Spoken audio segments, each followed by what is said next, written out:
замолам да станете повторно и го читаме текстот од Филипјаните 2 глава, 19 до 30 стих.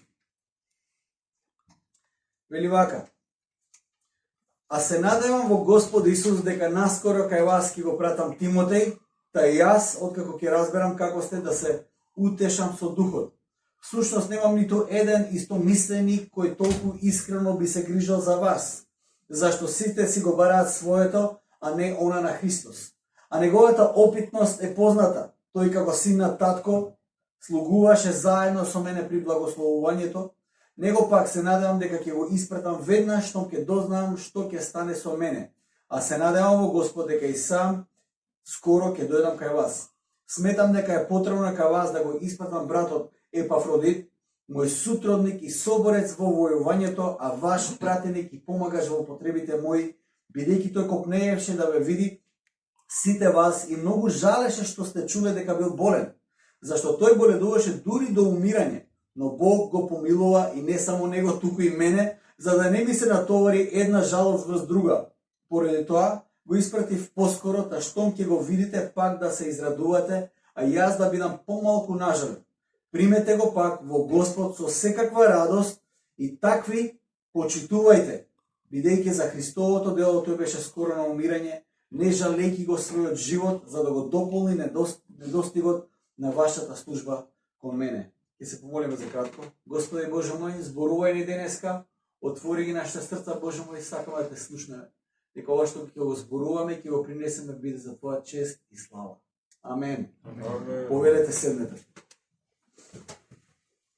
Црквата во Филипи. Каква е црквата во Филипи?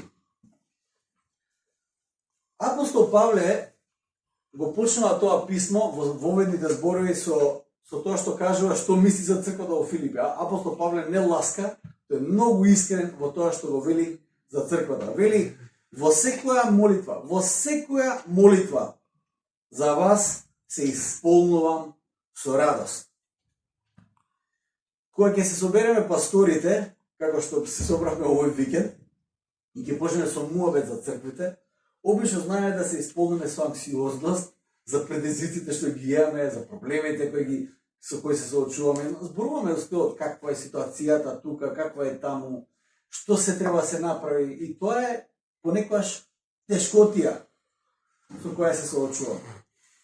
Се сеќавам Мирче, покојниот председател на Евангелска црква, кога работеше, кога ќе му дојдеше нешто преку глава, знаете, кога сте инволвирани многу во службата, понекогаш проблемите се наталожуваат и сикаш не знам од кај да почнам. Кога ќе му дојдеше нешто преку глава, ќе кажеше, додека студирав цело време, ми кажува за Карл Барth и читав теологија, вика, за овој човек никој не ми каже, никој не ме припреми, дека такви луѓе ќе дојдат од црква.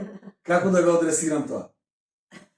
Да си има партнер во службата, како црквата во Филипи, која била партнер на апостол Павле, е огромна предност и огромен благослов за Павле.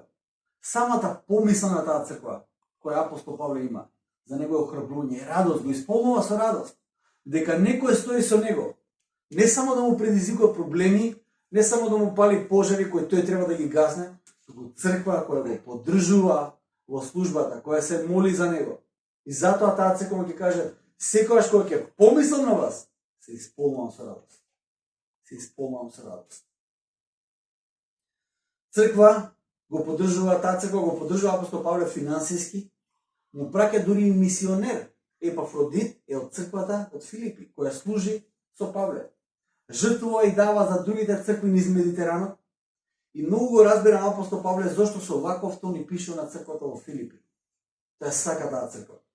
Партнерството на Павле со црквата во Филипи е една силна светла точка која може да се сретне и низ другите посланија. Во 2 Коринтијаните, кога тој пишува за црквата и која ја коригира, кој им кажува како треба да се однесуваат, знаете кој пример он го зема? Црквата во Македонија. Им вели: однесувајте се како црквата во Македонија.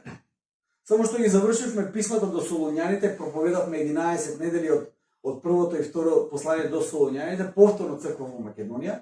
И повторно во тие писма може да се забележи радоста која Павле има и кон таа црква во Македонија. Ако сакаш да се охрабриш и да се освежиш ти лично преку Библијата, читај го Филипјаните, Првото и второ Солуњаните. Читај ги, ќе се охрабриш веднаш. И читајќи ги Павловите писма до црквите во Македонија, една песна ми доаѓа на памет, која додека ја спремам по раката, онака почна да си ја пеам. Кога си сам и кога тажно е се, на неа ти сети се, Македонија ти нуди љубов и се. Мислам дека песната оригинално потекна од Павле. Толку ја сака црквата во Македонија. Ја зима за пример. Секогаш кога ќе помисли на Македонија, само да помисли, кога ќе се сети на црквата во Македонија, тој ја чувствува и ја прима таа љубов во Македонија и се останато што има потреба за да продолжи во мисијата. Уау, каква црква! Уау, каква црква! Ова писмо е преполно со стихови до филипјаните, кои ги цитираме низ проповедите и низ разговорите едни со други. Например, го имаме стихот: оној кој го започнал доброто дело во вас, како продолжува? Тој е верен да го заврши до крај. Во филипјаните. Или некој го проповеда евангелието од искрена љубов, а некој од завист. Апостол Павле не е ни важно. Важно е да се проповеда Христос. Ти што сте малце поише време во црква, ќе ви текне на овие стихови. Или Павле вика: за мене да живеам е Христос, а да умрам придобивка. И апостол Павле ќе ги повика повторно: живеете достојно за Христовото евангелие. Живеете достојно. И сите тие цитати се во првата глава. Од втора глава понатаму има премногу работи кои апостол Павле ги кажува, кои стануваат важни за црквата во текот на развојот на систематската теологија, на библиската теологија. Втората глава е текст кој е еден од најцитираните текстови од раните црковни оци, кога ја развивале догмата и теологијата за Христос. Посебно се однесува тоа на стихот на Христовата химна, од стихот 2 глава 5 до 11 стих. Во овие зборови е содржана централната теологија за Христос. Сите црковни оци го цитираат овој текст. Сите вие кои сте студирале теологија, има тука неколку помеѓу нас, ќе ви текне дека во овој текст се наоѓа зборот кеносис. Е прилично важен збор. И веројатно сте читали и пишувале дури и семинарски. Што значи тој збор? Што значи зборот кеносис? Дека Христос се испразни за да стане еден од. Што значи тоа? Од што се испразни? Од која причина Христос се испразни? Што значи тоа за нас? Дека тој стане еден со нас, послушен дури до смрт на крст. Но во целата расправа за христологијата и сите тие длабоки и комплексни вистини, мораме да забележиме нешто многу важно. Многу важно. Централната теологија за Христос, тоа што се наоѓа во втората глава, 5 до 11 стих, значи централната порака за Христос, се наоѓа помеѓу текстовите за соживот и братолюбие на црквата во Филип. Повикот на Павле за филипјаните да имаат радост во службата за Христос во локалната црква и заклучно со прекрасниот завршеток на втора глава за соживот и предаденоста на Павле со неговите соработници Тимотеј и Епафродит, таму во тој централен дел се наоѓа на убавата химна за Христос. Најчистата теологија за тоа кој е Христос. Тоа символички мене ми зборува многу, затоа што верувам дека правилната теологија за Христос, правилниот однос со Бог, секогаш резултира со вистинско заедништво меѓу верните и се гледа во желба за служба на Бог која произлегува од радост. Правилната теологија резултира со правилна служба и вистински однос помеѓу верните. Правилната теологија во некоја заедница и правилната поставеност на верните во односот со Бог се гледа според соживото помеѓу верните и предаденоста во служење на црквата. Правилната теологија не е безпрекорен теолошки систем на верување без било какви нејасноти, туку правилната теологија може да се види во локална заедница која е во правилен, предаден, љубовен однос со Бог и активирана во службата на Неговото царство, која се манифестира во љубов кон ближниот и радост во служењето. Тоа е правилна теологија. Од таа гледна точка, погрешната теологија се гледа во тоа секој да си тргне по својот пат и да се замара само за својот. Тоа е погрешна теологија. Погрешната теологија резултира во живот окупиран во градење на сопственото царство во овој свет и нема ни време, ни енергија, ни заедништво со верните и вложување во Божјата мисија преку служење еден на друг во локалната духовна заедница и немање време да се помине во духовно заедништво со Бог. Може да имаш најправилниот теолошки систем, ако плодот на твојот живот не е растење во заедништво со Бог и со ближниот и служење во неговото царство, тоаш праша се каква теологија си имам или дали ја живеам, дури да е правилно. Гледајќи многу површно за нас, во наш контекст. И верувам дека Господ и тоа ми го стави на срце да зборувам токму на оваа тема и не само денеска, туку и во периодот кој даде. Гледајќи многу површно, не многу длабоко на оваа толкување. Ако недела са бајле тие проблем во распоредот, овој минимум за таа идентификација со Христос, недела са бајле во црковен контекст е минимум за идентификација. Разбирате? Минимум. Ако тоа е проблем, запрашај се за тоа вистински каква теологија имаш во твоето срце. Каква теологија имаш во твоето срце? Нешто веруваш ти рационално. Воопшто не те прашам тоа. Тоа што ти го веруваш рационално станува небитно ако не е отелотворено преку твојот живот. Ако имаш некое рационално убедување кое воопшто не се рефлектира во твојот живот, опасноста е голема да го живееш животот со кој Бог бил навреден. Во Исаја 29:13 Бог на Исаја му вели вака и рече Господ: бидејќи овој народ се приближува кон мене со устата своја, а со јазикот свој ме почитува, а срцето негово му останува далеку од мене. И почитувањето нивно пред мене е само научено човечко правило. Тоа е Божиот начин да ни каже: не е добро да си лицемер.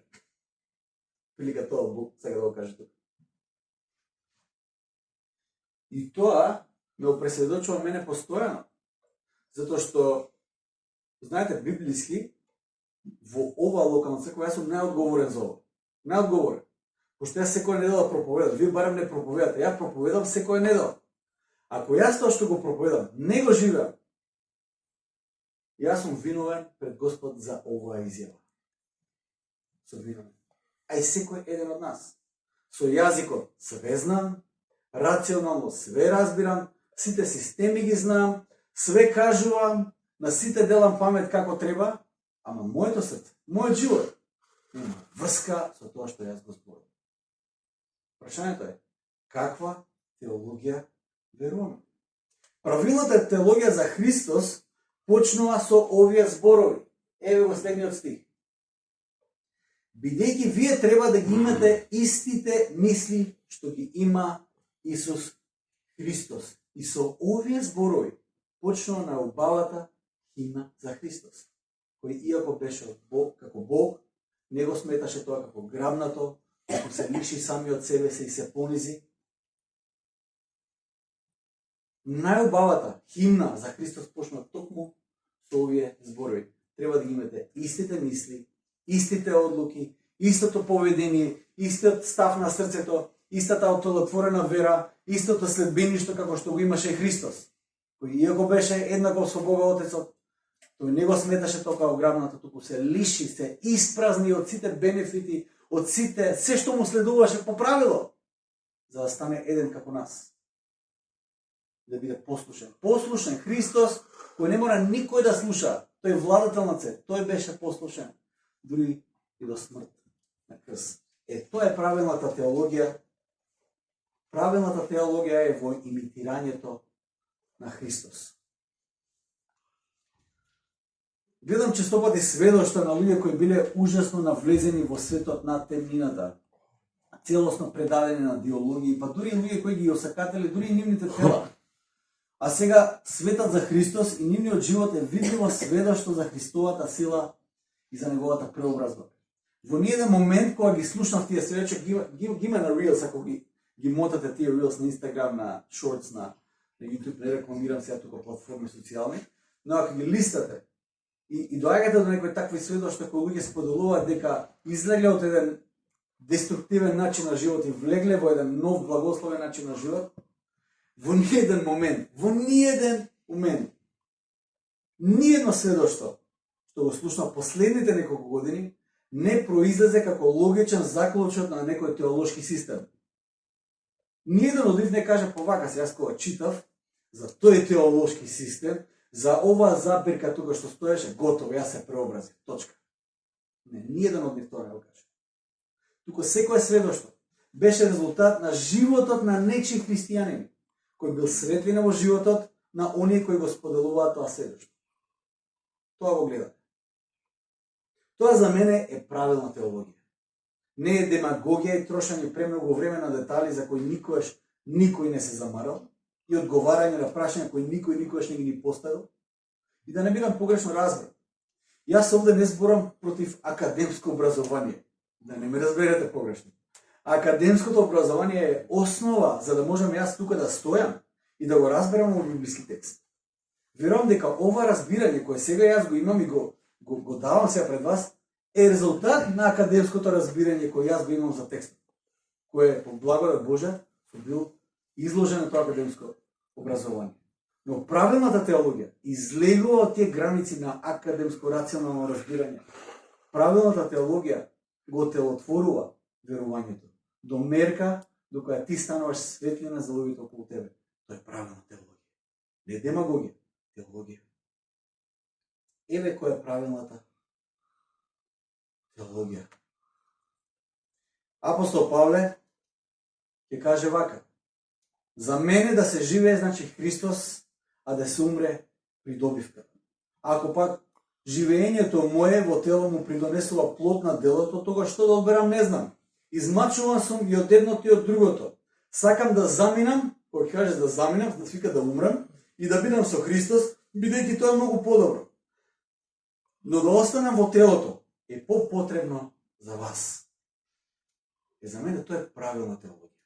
Вистински правилна теологија. И верувам дека апостол Павле бил образован повеќе од сите нас заедно. Да се собереме све што знаеме, апостол Павле бил уште пообразован од нас. Но Павле вистинската правилна теологија гледа во имитирањето на Христос. А со тоа Тимотеј го имитира Павле, а Епафродит ги имитира Павле и Тимотеј кои го имитираат Христос. Вистинско следбеништво. Завршетокот на оваа втора глава се бави токму со овој дел.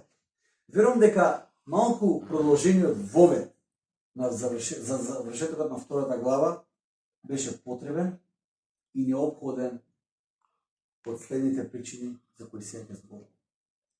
Сакам да разбереме што е тоа правилна теологија во која апостол Павле нас не предизвикува.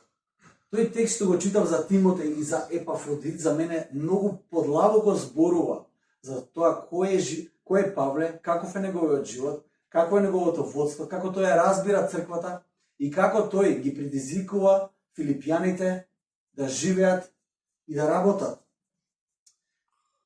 Тие делови што ги читав од 19 до 30 стих почнува со тоа што апостол Павле зборува за Тимотеј. И тоа што е интересно е дека апостол Павле е жеден за добар збор. Апостол Павле е жеден за сведоштво. Тој постојано ги праќа неговите соработници да се земат не репорт колку за контрола, не е поента во контрола. Поентата е добриот збор, сведоштво. Сведоштво е животот од кој Павле зависи. Во 19 стих вели: сакам да слушам што правите вие, кои сте вие. И ќе ве прашам нешто сега искрено. Треба да погледнете во вашата локална црква, во која црква да припаѓате и да видите кои се водачите помеѓу вас. И ќе ве охрабрам. Споделете ги вашите сведоштва со нив.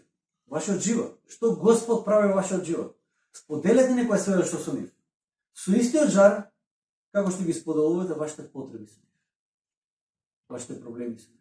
Со истиот жар. Споделете ги она што Господ го прави во вашиот живот. Кои благослови Господ има сега во вашиот живот. Споделете со нив некои од сведоштвата што ги имате со Исус. Дајте им до знаење дека нивниот труд не е залуден. Сега стојам тука и ве охрабрувам. Пишете ми некоја сведоштво што Господ прави во вашиот живот. Сакам да ве слушнам. Знаете, има едно старо правило вика no news, good news. Ако нема вест, значи добра вест. Затоа што лошите вести ќе ве стасаат кај да сте. Или само ако сакаш у лобито дали има да им помогнеш на луѓето, има што да говорите гледате цело да им помогнат.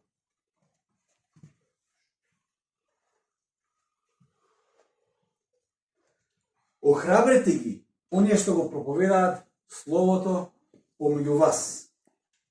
Мене ми беше јасно дека влегувањето во службата, во животот во службата, од односите на животот и натрупувањето материјални ресурси, нема да биде целта на оваа служба. Јас не влегувам во оваа служба да кажам сега ќе направам пари, ќе направам богатства, ќе изградам куки, ќе ги наполам моите амбари, како што кажат во Библијата, да не бидем исто така изваден од контекст.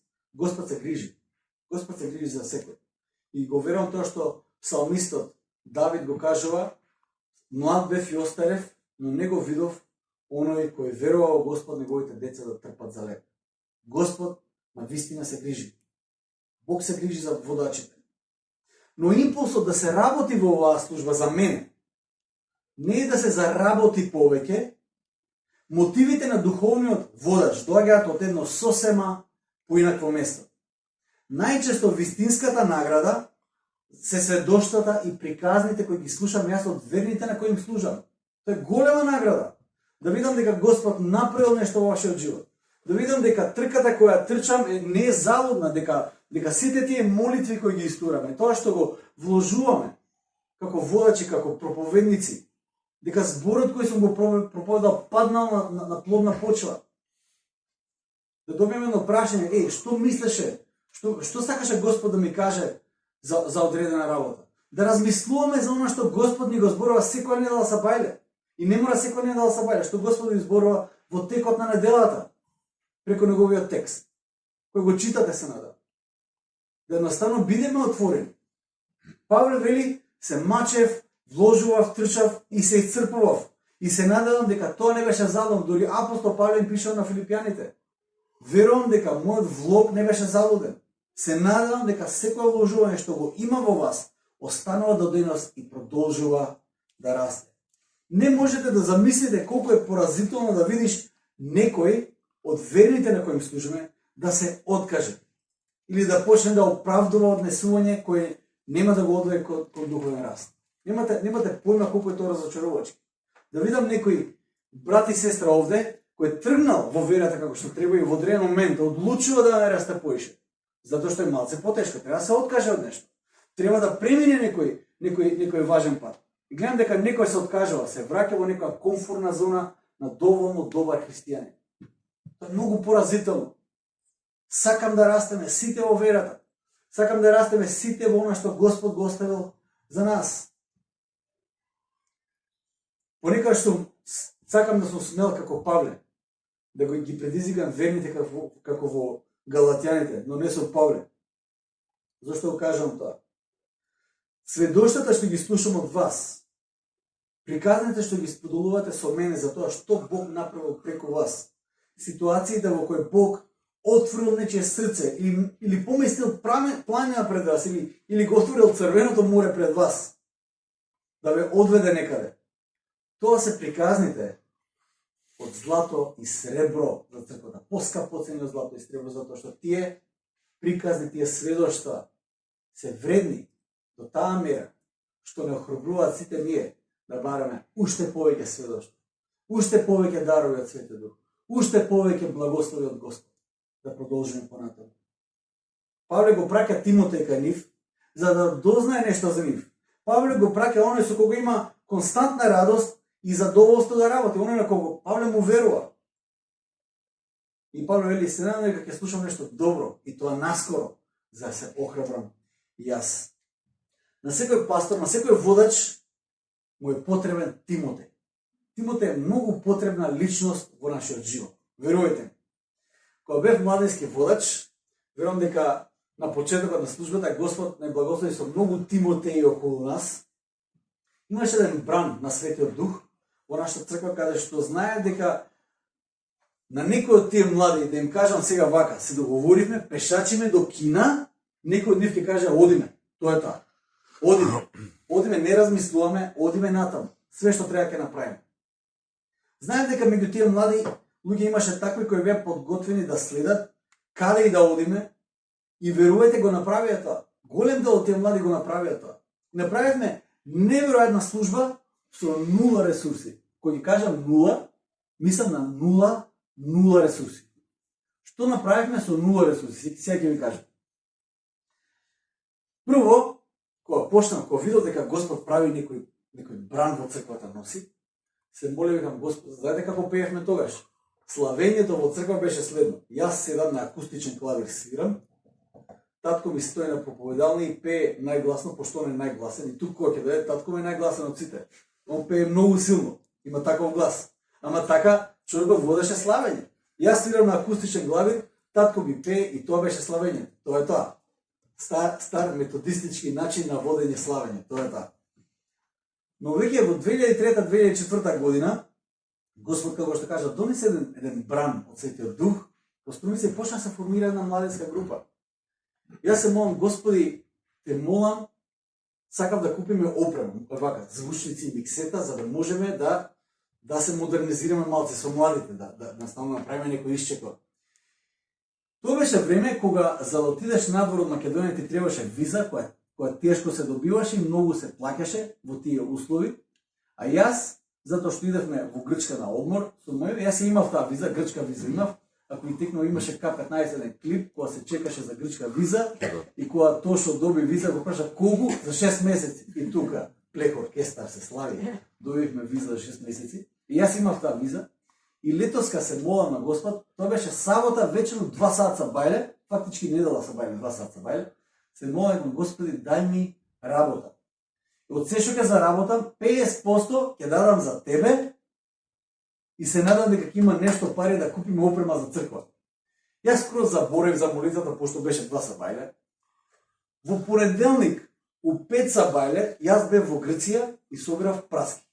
Не знам како се случи тоа, не знам кој ми го договори, ништо не знам. Знам дека само со луѓе кои ги знаев, бев во Грција, во Кукушко, собирав праски 2 недели и заработи 250 евра. Дури кога се вратив од Грчка, и бев среќа работно, кога се вратив од Грчка, мене ми текна на молитвата. Викам, чека бе, јас се моля за работа, човече. А тогаш немаше многу работа. И викам, чека, јас му ветив на Господ 50% дека ќе му дадам. И готово, тие 50% што ги го 125 евра, ги дадав на Господ за опрема да купиме за црква. Не знам што се случи, за отприлика 2 недели. Ми имавме околу 1500 евра да купиме звучки, миксета, нешто гитари и така. И се готово, имам опрема, фала ти Господи. Наред беа рест од инструментите. Најскапиот инструмент беше бубањ, тапан. Прва година студирам во Осек теологија и одам во Кауфланд, тие што се маркетират таму.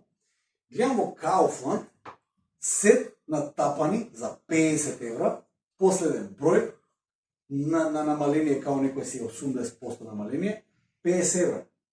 Викам, тие 50 евра ги имам јас, овој тапан мора да го земам за младите, за бендот кој се уште не постои. Да го земам тој тапан за да формираме бенд. И ги земав тие 50 евра, мора да сватите дека од Осек јас патував со автобус. Значи тој тапан со мои куфери, книги, све што имав, морав да го носам во автобус. Во Белград менјав не само автобус, автобуска менував. Значи од Ласта требаше да дадам до меѓународната автобуска со тапанот и плюс 2 граници да поминам без да платам царина за бубање. И нормално на српска граница ми направија проблем, ме викнаа доле, ме прашаа колку е, чиј е тапанот, дека мој тапан, колку пари е тапан, дека 50 евра, дека нема шанси, мојот комшија купи тапан, на старо за 500 евра. Значи, овој тапан не може да е 50 еври. Се расправав, малце ми покажал сметка, ми го запишал пасош тапанот, затоа што ќе го извадам од Србија како да е, тако беше времето. Во секој случај, некако тапанот го донесол во Струмица, го поставив таму, и следно беше да има бенд. И ги прашав од некој од младите, кој сака да свири некој инструмент, се пријавил, не знам, 15 души, глючев кој гитара, кој тапан, кој не знам што, бас гитара во оручев. И за кратко време имавме бенд, кој после го нарековме Тора бенд, имавме концерт во овој културниот дом во Струмица, на кој дојда околу 600-700 луѓе, не знам колку дојда. 2 недели после нас во иста сала имаше концерт, не, колку е, месец дена после нас, имаше Владко Стефановски, на кој му дојдат 200 луѓе.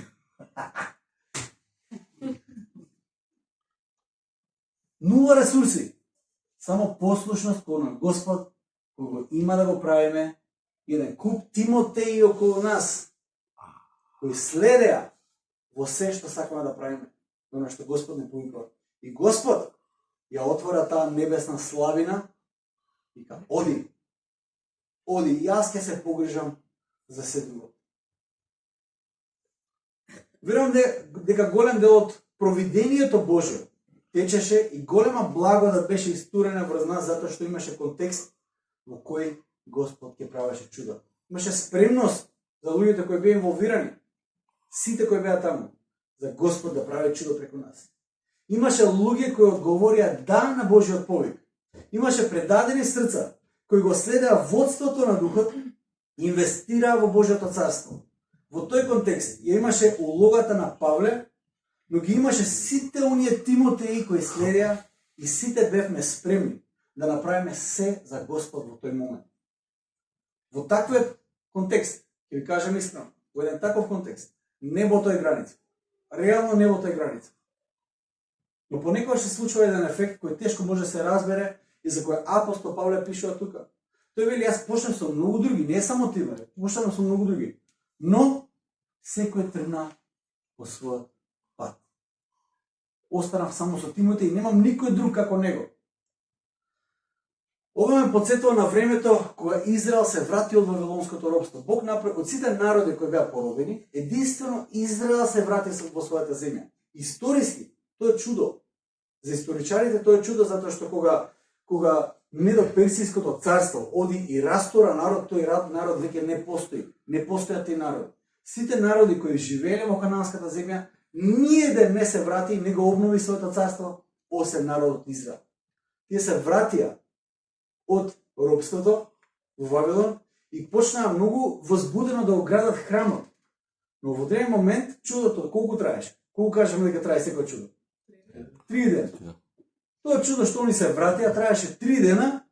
Сега супер ги ставивме темелите на царството, но чека да видим, ама тука сум зафатен сега ово оно и секој почна се огради својот дом, да оставија Божјот дом, така да стои и Господ им праќаше луѓе кои уствари го свртеше нивното внимание на она што е уствари важно, причината зашто они воопшто се вратија во таа земја. Јас ќе те прашам тебе, искрено, ти кој што можеби си имал некаков почеток со Бог, можеби сега си го ставил тоа во еден контекст каде што немаме ќе време за таа работа и така натаму. Дали се сеќаваш на твоите ветувања кон Исус? Дали се сеќаваш на неговото дело во твојот живот? Дали си останал Тимотеј, кој верно го следиш апостол Павле, верно служиш со цело срце и си таму каде што треба да бидеш. И си верен во тоа што Господ те повикал. Духот на Тимотеј е таков да те држи свесен постојано за Божјото непрекинато провидение во твојот живот. Треба да те држи. Во сите вас постои потенцијалот на Тимотеј, ќе ви кажам, во секој еден од вас постои потенцијалот на Тимотеј. Во секој еден од вас. Не се работи ни за дарот, Тимотеј имаше еден дар. Епафродит имаше сосема друг дар. Но тие беа таму. Можам да кажам дека Господ во последно време подика Тимотеј околу нас. Но доаѓаме до еден друг лик во овој текст. Како што ни е потребен Тимотеј, така ни е потребен и Епафродит. Се можеме некој од нас знаеме нешто за Тимотеј и го цениме многу повеќе, но кој беше Епафродит? И дали ни е потребен во нашиот живот? Денес луѓето во црквата како Епафродит се ретка појава и често пати се зимаат здраво за готово. Сите сакаме да видиме Павле е на сцената, Павле проповеда, Павле се прави. Или барем да видиме Тимотеј, онај number 2, вториот човек, нели? Некоја важна личност. Никој во голема мера не сака да биде Епафродит. Епафродит во текстот гледаме дека бил болен, но не бил загрижен за себе, додека бил болен, туку бил загрижен за црквата која се грижеше за него. Можете да го сватите тоа? Толку несебичен човек. Човек кој е целосно несвесен за самиот себе. Оден само заборав. Кога кажува, не сум јас важен. Важен е Господ. Важна е црква. Важно е делото Господово. Што ми се случува? Тоа е ирелевантно. Има повисока цел. Јас служам на една повисока цел. Јас би кажал, каква слобода уживал Епафродит. Каква слобода уживал Епафродит. Да ви кажам, ова е исто така и мојата цел. Да бидам ослободен од себе се, од себството, од тоа, грижата за кој сум јас, што ми се случува на мене. До степенот на слободата која ужива Епафродит. Се сеќавам последното патување за Африка која бев, имаше еден благослов кој стоеше, кој си го земав со мене, се враќам и викам, човече, у Африка многу пати ќе те земат здраво за готово. Те земат здраво за готово. Службата, све што имаш ќе те земат здраво за готово. Се враќам тука, викам, ќе земат здраво за готово. Па што? Па што ако не земат здраво за готово? Епафродит не е многу загрижен ако го земе некој здраво за готово. Епафродит, од тоа што го читаме, човекот на радоста. Сите ние носиме некаква атмосфера со себе. Знаете, со нашето присуство, без да кажеме збор, носиме некакво присуство со себе. Многу ретко, самата присутност на некоја личност ми носи само радост. Со онока да стои некој до мене, јас се чувствувам ослободен и да почувствувам радост. Епафродит е таков човек. Со самото тоа што ќе застане до тебе, ти чувствуваш радост. Ме ослободува целосно да го спуштам гардот, да не е сега, чекај сега, кај ја ставив за пирката, што кажав, кој збор го употребив, како ќе го разбере тоа, леле мори мајко, бидејќи е многу малку веројатно од таков човек да очекуваш него друго, освен слобода и радост. Тоа се луѓе без фиоки, во кои складираат нешто, едноставно се луѓе кои се ослободени од тие работи. Јас верувам дека таквите луѓе, најчесто ние овде ги изјаваме здраво за готово. Многу и тоа. Затоа што не се гласни, затоа што не се бунаат, не креваат многу галама, изјаваме здраво за готово. Но јас исто така верувам дека ако постојат великани на верата, джинови на верата, овие луѓе за мене се најблиската дефиниција за тоа што значи да се биде великан на верата. Не е на платформа, не е изложен, не се рефлекторите во него. Тие луѓе верно служат, загрижени се за Бог, загрижени се за црквата. Кога страдаат, не е првата мисла, мене ме боли ногата и сега морат сите да го дознаат тоа, туку се секираат за црквата. Таков е Епафродит. Би сакал да го имам Тимотеј покрај мене, да не ме разберете погрешно, да се трудиме во делото на Евангелието заедно, но би уживал да го имам Епафродит покрај мене, за да се чувствам сигурно, радосно во присуство на мир. Потребен ми е таков човек. Потребен ви е таков човек во живот. Апостол Павле од 29 стих, кога зборува за Епафродит, тој го завршува тој дел со тоа што им кажува: почитувајте ги таквите луѓе. Искажете им почит на овие луѓе. И ги земајте здраво за готово. Најчесто овде кај нас не недостасува култура на почит помеѓу нас. Подготвили сме да градиме секаква култура меѓу нас, но културата на почит е многу тешко да се изгради. Многу тешко се изгради таа култура. Сепак културата на почит е голем заштитник на Божиот поредок во неговата црква. Ако ги банализираш важните работи во црквата, а често пати ние тоа го правиме, ние сме генерација на dressing down, се вика тоа, ние на некој начин, колку што е можно повеќе, едноставно ги поедноставуваме, ги упростуваме работите, ги поедноставуваме и така натаму. Тоа го правиме често пати и со почитта. Сите ние стануваме само другари. Опасноста е дека ако едноставно ги избанализираме сите работи, сите улоги, сите повици кои Господ нас не ги дава, за да има некаков ред во црквата, опасноста е дека него сваќаш сериозно оно што Бог сака да го направи со тебе, преку тебе и преку твојата локална црква во општеството. Многу работи, јас верувам и сум убеден во последно време, многу работи започнуваат со културата на почит во локалната црква. Дали ќе имаме почит и ќе го следиме оно што Господ на нас ни го предава? Или лесно само затоа што има YouTube, ќе се слушна проповед од друго место, или има друга црква, ќе отидам во друга црква, наставно, и така ќе се однесувам.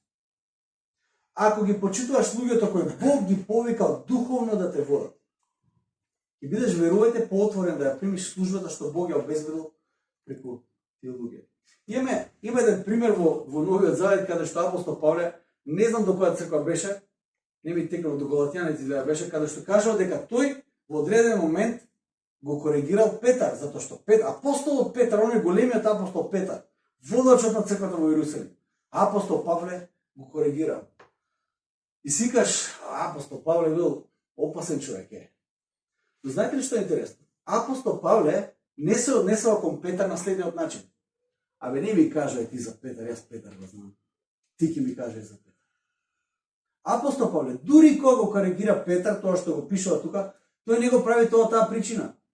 Он зошто го спомнува Петар? Е затоа што апостол Павле всушност е подчинет на водството на Петар. И тој со други збори сега да каже, ако Петар можел да се лизне најдобриот од нас, тогаш можеме сите ние. Од таа причина апостол Павле го споделува тоа, не од причината не ми кажете за Петар. Не ми кажете за Варнава, се расправав ја со него. Ја бев управ. Јас знам све. Апостол Павле, на крајот на дел апостолски, кога се враќа во Иерусалим, тој се подчинува под водството на Петар. Култура на почит. Култура на следбеништво. Дали го развиваме? Почита кон луѓето во духовното водство, кои да се тие луѓе? Моментално јас обично тоа го зборувам. Моментално јас сум пастор на оваа црква. Утре ќе биде некој друг. Утре Господ некој друг ќе постави тука. Некој друг ќе води молитвата, некој друг ќе води славење, некој друг ќе води. Дали градиме култура на почит во оваа локална црква? Почита кон луѓето во духовно водство ќе го отвори твоето срце да го следиш тоа водство дури кога не ти се допаѓа. Но резултатот е духовен растеж и отворено за она што Господ го има за црквата во Македонија. Не ги банализира сите работи. Дури Исус кажал во еден момент, Исус кога се расправал со фарисеите, тој се расправа со книжници, фарисеи, садукеи, он се расправа цело време со нив. Но во Матеј 23 глава вели вака: на Мојсеевото седиште седнаа книжниците и фарисеите. Затоа се што ќе ви кажат, пазете и извршувајте. Вау! Ова е голема работа. Исус не ги фрла под низ вода да отида да кажат, абе не слушај ништо што ги кажат. Не. Они зборуваат тоа што треба. Of course, Исус се расправа со нив за нивниот живот, за нивното управување, за нивното водство. Но почит, имајте почит. Апостол Павле ќе каже за таквите луѓе имајте почит. И завршува со следниот стих, бидејќи за Христовото дело тој беше близо до смрт, не жалејќи го својот живот за да го надополни служењето што ме достига од вас. Епафродит, тоа што можеме да го прочитам, не пресметува многу кога треба да се заврши некоја работа. Тој е таму. Не зборува постојано за тоа дека направил една работа и сега цела црква треба да го дознае дека Епафродит нешто завршил во црквата. Залепил на селотејп на зидот. Не се фали суптилно со се што придонел во одредена категорија, во одреден проект. Не е многу загрижен ако некој заборавил да го спомне кога се набројуваат луѓето што направиле нешто. Не е многу загрижен по тврди за таа работа. Нема многу јас во говорот кај него.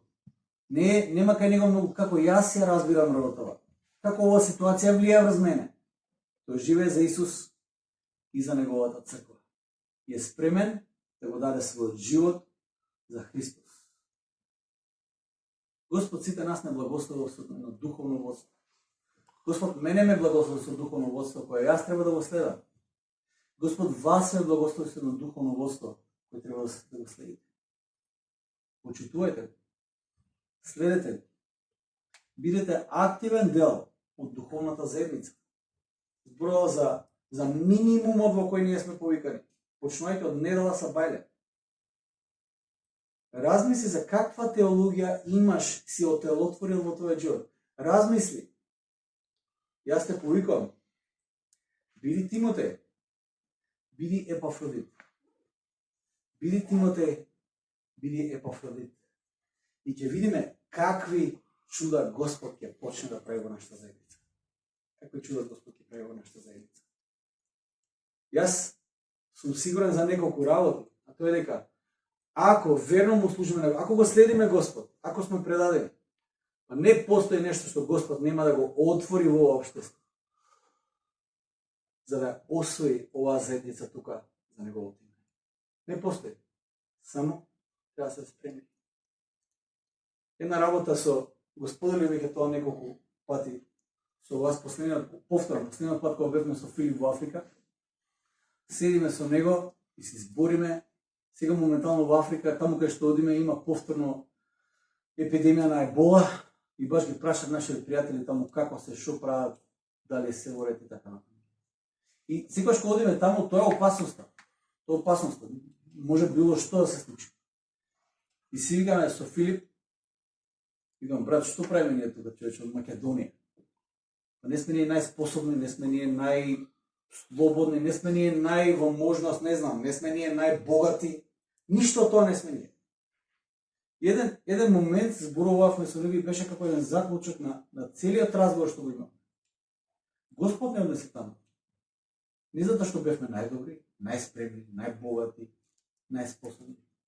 Господ не однесе таму, затоа што бевме достапни за него. Спремни да одиме каде што Господ ќе не прати. Јас верувам дека ако си достапен и го следиш Божјото водство, ако градиш таа да кажеме култура на почит во водството, верувам дека Господ ги отвара небесните порти.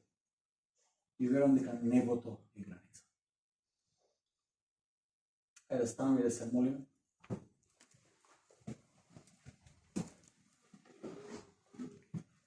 Татко небесен, Ти благодариме, Господе Боже мој, за Твоето водство.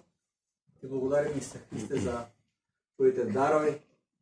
Ти благодариме, Господе Боже мој, за Твоето провидение кое се манифестира во секој аспект од нашето постоење овде, Господе Боже мој.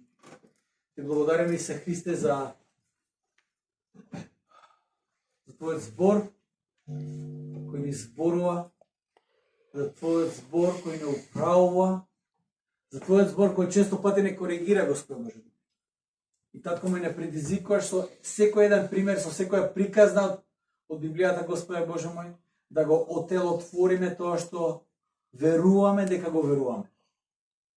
Јас те молам, Боже мој, помогни во нашето животно патешествие, да навистина го живееме она што го проповедаме, да навистина го луѓето ја видат светлината за која зборуваме, да, Господе Боже мој, нашата почит, нашата послушност бидат на место таму каде што Ти сакаш да бидат, Господи.